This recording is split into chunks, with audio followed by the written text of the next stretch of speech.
इस बुलेटिन का आगाज करें। सबसे पहले आपको बताएं, उमरकोट में एहसास प्रोग्राम के तहत इमदादी रकूम हासिल करने वालों ने इल्जाम आयद किया कि टाइगर फोर्स के रजाकार उनसे फी कार्ड 500 रुपए की कटौती भी कर रहे हैं, जिस पर खवातीन ने मरकज में एहतजाज भी किया। दूसरी जानिब मरकज में कोरोना SOPs की खिलाफ वर्जी भी की गई। खवातीन का हुजूम लगा रहा। खवातीन जो एहतजाज कर रही थी, उनका क्या कहना था, आइए आपको सुनवाते हैं। 1150 रुपया मिले 500 रुपया कटाएंगे, 2 रुपया कटाना है, 500 रुपया कटाने पे 11,500 दिन पे असा है ना 500 रुपया कटन जोरी मिनतू कहीं तो कोन ता देन असा 11,500 रिना है घणी फतकू तो कोन ता देन असा गरीब मानू है असा कटियो छडंदा बा 500 कटे ना बा जरा दिना सने। खवातीन का क्या कहना था आपने सुना। इसी हवाले से बात करेंगे। अमीन दिपलाई हमारे साथ मौजूद है। अमीन बताएगा क्या मामला है ये। बिल्कुल, उमरकोट हाई स्कूल 1 में इस वक्त बेनजीर इनकम सपोर्ट के हवाले से किस्त दी जा रही है लोगों को 12,000 रुपए। लिख सकते हैं कि कोरोना की वजह से सूरत हाल इतनी खतरनाक है, लेकिन यहाँ पर किसी किस्म का SOPs का कोई ख्याल नहीं किया जा रहा है। लोग बगैर किसी मास्क के, बगैर सैनिटाइजर के मौजूद है। लेकिन उससे भी अफसोसनाक बात यह है कि लोग जो औरतें आ रही हैं बेनजीर इनकम सपोर्ट के पैसे लेने के लिए, उनको 12,000 की जगह पर 11,500 रुपए दिए जा रहे हैं। मेरे साथ एक सोशल वर्कर मौजूद है, उनसे बात करते हैं कि कितने लोगों को इन्होंने 11,500 दिए और लोगों के क्या तासरात हैं।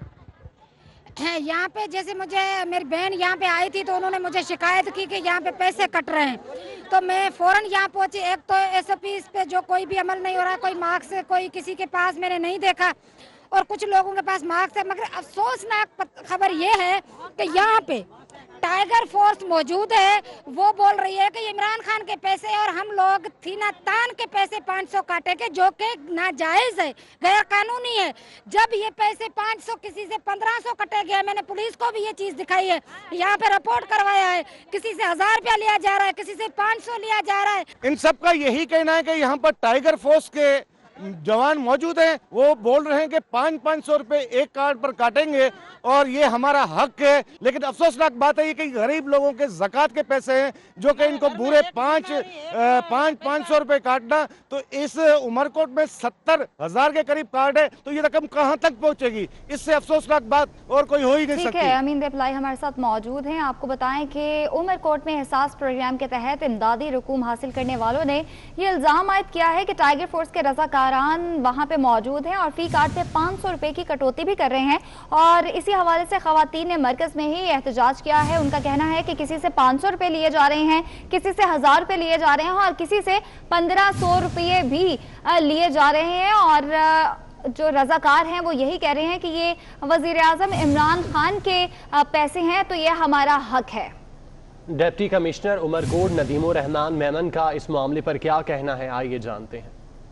कोई भी शिकायत आती है और कोई भी बंदा या अपना रिटेलर ऐसी चीज़ कर रहा है तो उसकी कंप्लेन फौरन जो है वो SSP साहब को ये हिदायत दी गई है कि उनकी FIR हो जानी चाहिए। और अभी जो शिकायत आई है तो मैं वही कह रहा हूँ कि उस पर FIR हो जानी चाहिए। किस्म की कोई भी शिकायत आती है और कोई भी बंदा या अपना रिटेलर ऐसी चीज़ कर रहा है तो उसकी कंप्लेन फौरन जो है वो SSP साहब को ये हिदायत दी गई है कि उनकी FIR हो जानी चाहिए। अभी जो शिकायत आई है तो मैं वही कह रहा हूँ कि उस पर FIR हो जानी चाहिए। DC उमरकोट नदीमुर रहमान का आपने बयान सुना। उन्होंने कहा कि शिकायत आई है, इस पर कार्रवाई हो जानी चाहिए। उमरकोट में एहसास प्रोग्राम के तहत इमदादी रकूम हासिल करने वालों ने ये इल्ज़ाम आयद किया है कि टाइगर फोर्स के रजाकार उनसे फी कार्ड 500 रुपए की कटौती भी कर रहे हैं। कुछ लोगों से, कुछ खवातीन से 500 काटे जा रहे हैं, कुछ से 1000 काटे जा रहे हैं, जिस पर खवातीन ने मरकज में एहतजाज भी किया। दूसरी जानिब मरकज में कोरोना SOPs की खिलाफ वर्जी भी की गई। एहतजाजी खवातीन का क्या कहना है, आपको दोबारा से सुनवाते हैं। ये 500 कटे 1150 रुपया मिले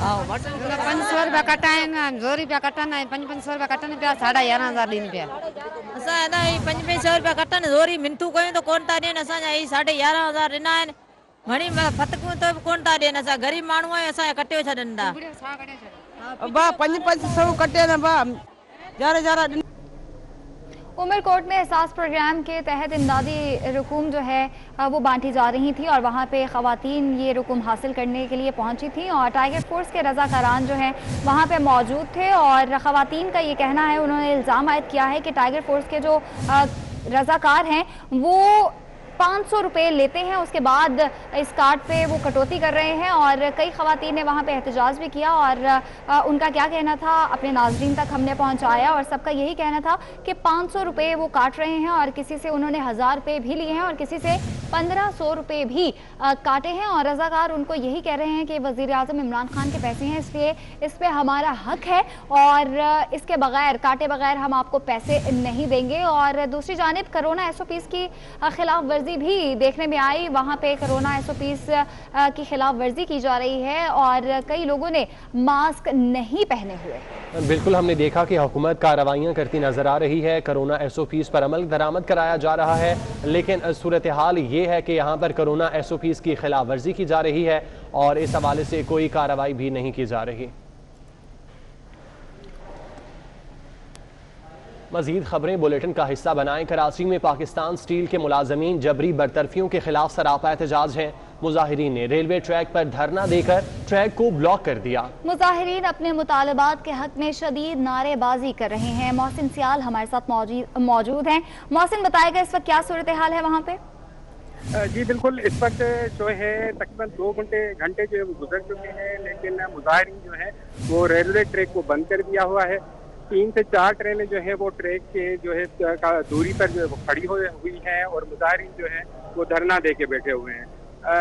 जो है वो वफाकी हुकूमत की जानिब से कोई भी नुमाइंदा उनसे बात करने के लिए, मुज़ाकरात के लिए नहीं पहुंचा, लेकिन रेलवे ट्रैक को जो है वो खुलवाने और बहाल करने के लिए रेलवे पुलिस और मलीर के SP और DC के नुमाइंदे पहुंचे जो उनसे मुज़ाकरात कर रहे हैं।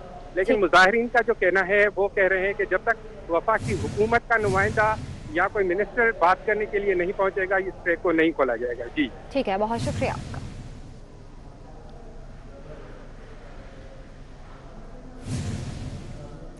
बुलेटिन में आगे बढ़े। मुल्क में महंगाई उरूज पर है। आटा, चीनी और घी की कीमतों के साथ साथ सब्जियों की कीमतें भी आसमान से बातें कर रही हैं।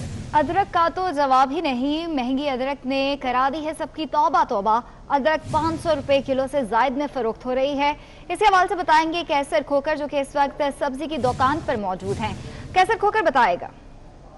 जी, मैं इस वक्त इस्लामपुर की एक सब्जी की दुकान पर मौजूद हूँ। यहाँ पर अदरक के जो है 600 रुपए से 700 रुपए के दरमियान बेचा जा रहा है, फरोख्त किया जा रहा है, जो सार्फिन की तौबा तौबा पहुंच से बाहर है। कहाँ प्राइस कंट्रोल कमेटियाँ, कहाँ चीफ सेक्रेटरी पंजाब, कहाँ वज़ीर आला पंजाब, कहाँ महकमा इंडस्ट्री, कहाँ DC लाहौर और कहाँ प्राइस मजिस्ट्रेट। तौबा तौबा का मुकाम है। ये जो अदरक है ये सालन में और इस्तेमाल होता है और इसके बगैर सालन का जायका नहीं आता। ये ज़रूरी होता है सालन के लिए, लेकिन इस वक्त इसकी कीमत जो है 6 से 700 रुपए फी किलो के हिसाब से फरोख्त हो रही है। ये तौबा तौबा का मुकाम है और हुकूमत इस वक्त बेबस है, सार्फिन परेशान है, सार्फिन की पहुंच से बाहर है और सब्जी मंडियों में भी याब है, मिल नहीं रहा। अगर मिल रहा है तो 600 से 700 रुपए किलो के हिसाब से मिल रहा है। तौबा तौबा का मुकाम है। ये तौबा तौबा इस वक्त हो गई है और इस वक्त अदरक जो है वो मार्केट में 600 से 700 रुपए तौबा तौबा के हिसाब से मिल रहा है। जी ठीक है कैसर, बहुत शुक्रिया।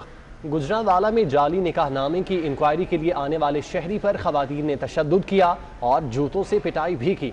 गुजरांवाला में जाली निकाहनामे की इंक्वायरी के लिए आने वाले शहरी पर खवातीन ने तशद्दुद किया और जूतों से उसकी पिटाई भी की गई। ये मनाजिर आप देख सकते हैं। गुजरांवाला में बोगस निकाहनामे की इंक्वायरी पर आने वाले शहरी पर खवातीन का जूतों से सरकारी दफ्तर पर तशद्दुद। शहरी को जूतों से तशद्दुद का निशाना बनाया गया, जिसकी वीडियो 24 न्यूज़ ने हासिल कर ली है। कोट बिलाल के रिहायशी ईमानुल्लाह ने डिप्टी डायरेक्टर लोकल गवर्नमेंट को परवीन बीबी के खिलाफ दरख्वास्त दे रखी थी। जाहिद इकबाल राना हमारे साथ मौजूद हैं। जाहिद, बताएगा क्या मामला है ये? हाँ जी बिल्कुल, गुजरांवाला में ये वाकया पेश है जिसमें खवातीन की जानब से ये कहा गया कि दरख्वास्त क्यों देगी है। बोगस निकाहनामा की जो इंक्वायरी पर आने वाले शहरी पर खवातीन का जूतों से सरकारी दफ्तर में बदतरीन तशद्दुद और शहरी को जूतों से तशद्दुद का निशाना बनाए जाने की जो वीडियो है वो भी 24 न्यूज़ ने हासिल कर लिया, जिसमें वाज़ह तौर पर देखा जा सकता है कि किस तरह खवातीन जूतों के साथ शहरी को तशद्दुद का निशाना बना रही हैं। ये कोट बिलाल का रहायशी है ईमानुल्लाह ने डिप्टी डायरेक्टर लोकल गवर्नमेंट को परवीन बीबी के खिलाफ दरख्वास्त दे रखी थी, जिसमें ये कहा गया था कि इसने एक जाली फर्जी जो तलाशनामा देकर आगे से शादी कर लिया, जिसके बाद आज डिप्टी डायरेक्टर लोकल गवर्नमेंट के दफ्तर में दोनों जो पार्टियां उनको बुलवाया गया था, लेकिन पेशी के दौरान ही जो खवातीन है जिनमें नाइला बीबी और सलमा बीबी ने अपने साथियों के हमरा अमानुल्लाह को बदतरीन तशद्दुद का निशाना बनाया और वीडियो में वाज़ह तौर पर देखा जा सका किस तरह सरकारी दफ्तर के अंदर खवातीन जूतों को हाथों में पकड़े हुए जो शहरी है उसको बदतरीन तशद्दुद का निशाना बना रहे हैं। तो शहरी की जानब से मुतलका जो थाना सिविल लाइन है वहाँ पर कार्रवाई के लिए जो दरखास्त है वो भी दे दी गई है। जी ठीक है, बहुत शुक्रिया आपका।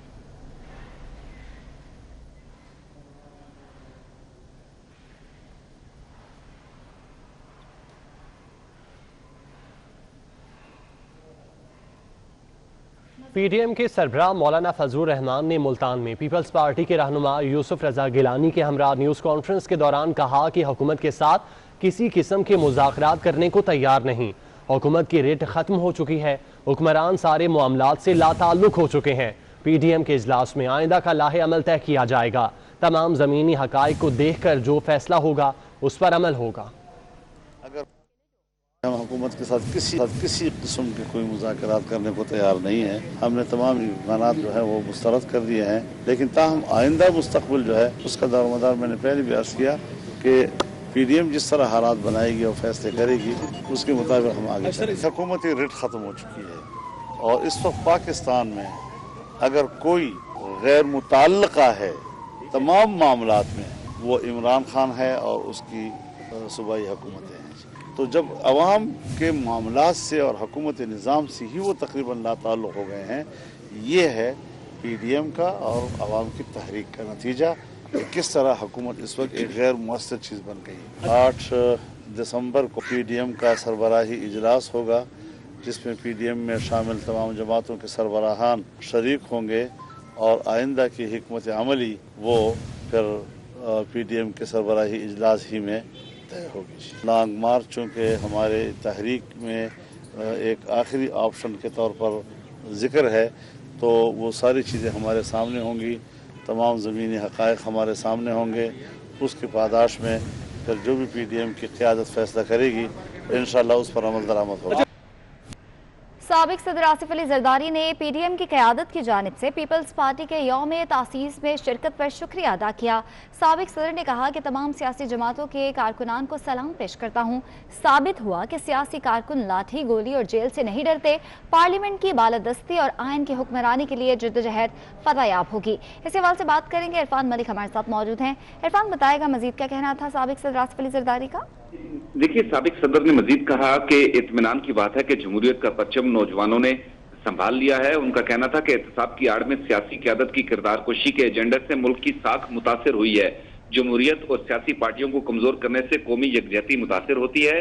पार्लियामेंट की बालादस्ती और आइन की हुक्मरानी के लिए जद्दोजहद कामयाब होगी। आसिफ जरदारी का यह भी हुआ कि सियासी कारकुन लाठी गोली और जेल से नहीं डरते। अब नौजवानों ने यह साबित कर दिया है कि उन्होंने मुल्क की बागडोर संभाल ली है और ये बड़ी इत्मीनान की बात है। जी ठीक है, बहुत शुक्रिया आपका।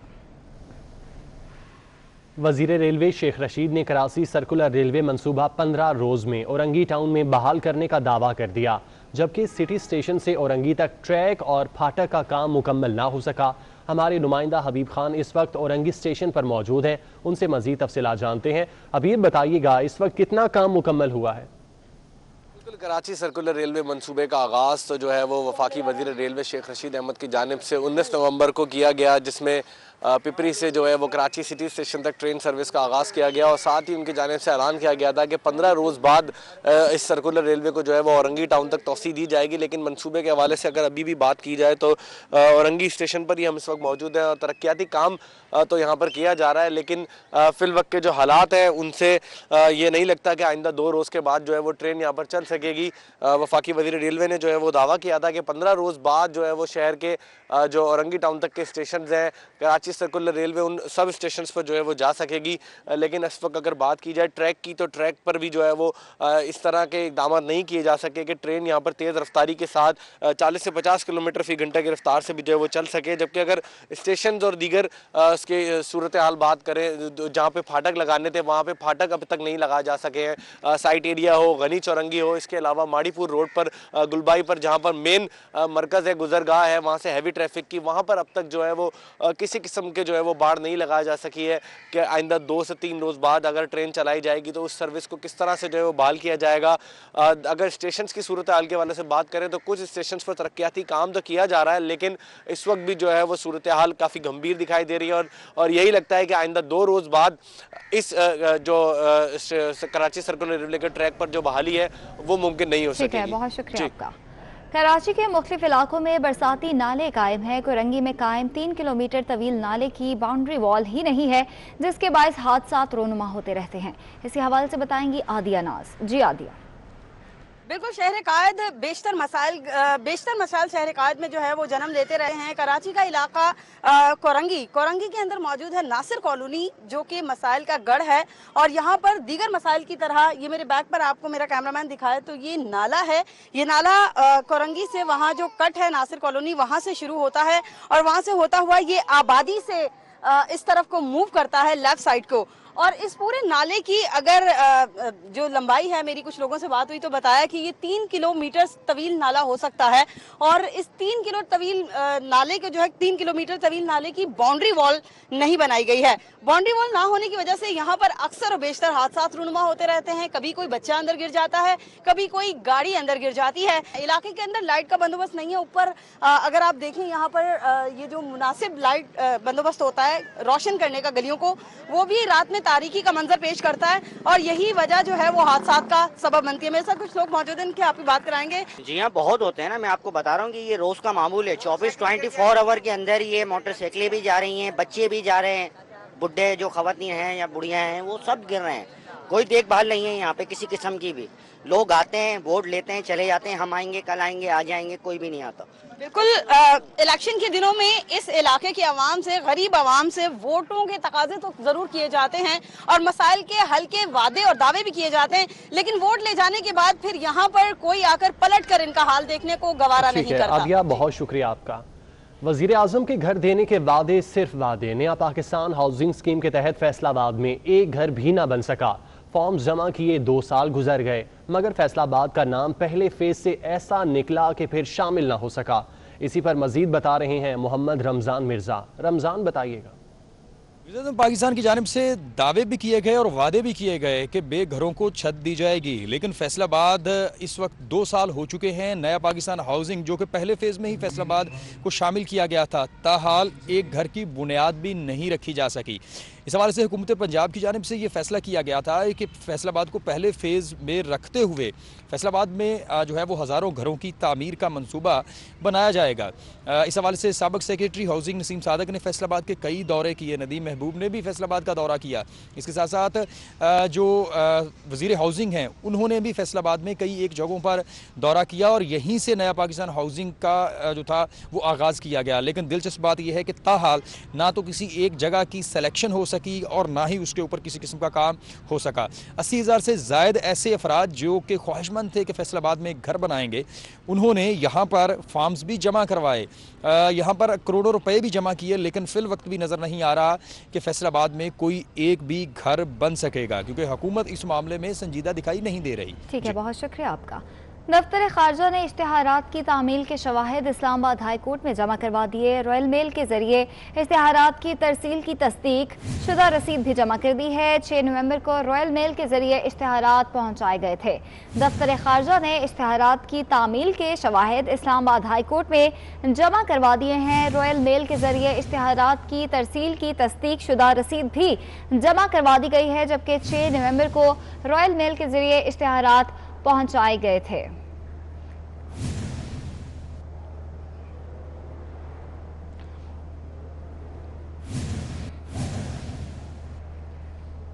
नौ मुंतखब वजीर आला गिलगित बल्तिस्तान खालिद खुर्शीद ने अपने ओहदे का हलफ उठा लिया। गवर्नर राजा जलाल हुसैन मकबून ने हलफ लिया।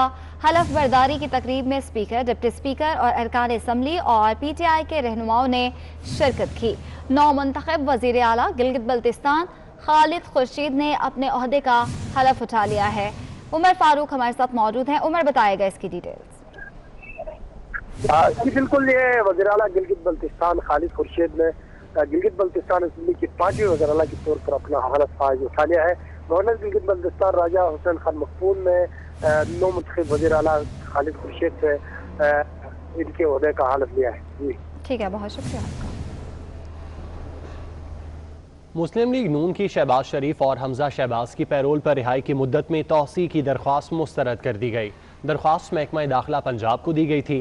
पंजाब हुकूमत ने दोनों रहनुमाओं को शहबाज शरीफ की वालिदा के इंतकाल पर 5 दिन के लिए पैरोल पर रिहाई दी थी, जबकि मुस्लिम लीग नून की जानिब से रिहाई की मुद्दत में तौसी का मुतालबा किया गया था और इस हवाले से दरख्वास्त दी गई थी, जो कि मुस्तरद कर दी गई। दरख्वास्त महकमा दाखिला पंजाब को दी गई थी।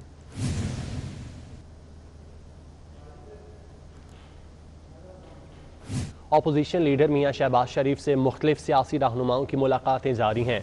आज़ाद जम्मू कश्मीर के सदर Masood Khan, deputy chairman senate Saleem Mandviwala, Balochistan national party के चेयरमैन सरदार अख्तर मैंगल, बरतानवी हाउस ऑफ लॉर्ड के साबिक रुकन लॉर्ड नज़ीर ने शहबाज शरीफ से वालिदा के इंतकाल पर फातह खानी की। आपको बताते चलें कि अपोजिशन लीडर मियां शहबाज शरीफ से मुख्तलिफ सियासी रहनुमाओं की मुलाकातें जारी हैं। आज़ाद जम्मू कश्मीर के सदर Masood Khan, deputy chairman senate Saleem Mandviwala, Balochistan national party के चेयरमैन सरदार अख्तर मैंगल ने उनसे मुलाकात की और उनकी वालिदा के इंतकाल पर फातह खानी।